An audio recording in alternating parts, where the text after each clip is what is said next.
கோலி talk Kollywood news.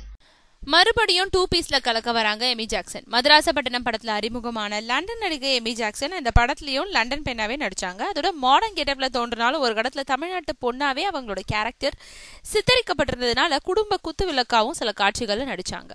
பின்னாடி சில படங்கள்ல நடிச்சவங்க பிரம்மாண்ட இயக்குனர் சங்கரோட ஐ படத்துல விக்ரமுக்கு ஜோடியா நடிச்சாங்க. அதோட ஒரு காட்சியில 2 பீஸ் உடையில நடிச்சு இளைஞர்களை திக்குமுக்காட வச்சாங்க. அந்த காட்சியை டைரக்டர் சங்கர் அழகியலோட படமாக்க இருந்ததுனால இப்போ வரைக்கும் பேசப்பட்டு இருக்கு.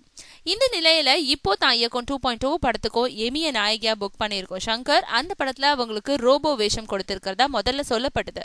ஆனா பின்னாடி ஒரு பேட்டியில எனக்கு ரோபோ வேஷம் இல்லைன்னு மறுத்தாங்க எமி ஜாக்சன். இந்த படத்துல ரஜினியோட காதலியா நடிச்சிருக்கோம். அவங்க ஒரு பாடல் காட்சியில ஐ படத்த மாதிரி 2 பீஸ் உடை அணிஞ்சு நடிச்சிருக்காங்களா. அந்த படத்தை விட இந்த படத்துலயும் அவங்கள பல கோணங்கள்ல இன்னும் கண்கவரும் வகையில படமாக்கி இருக்காராம் சங்கர்.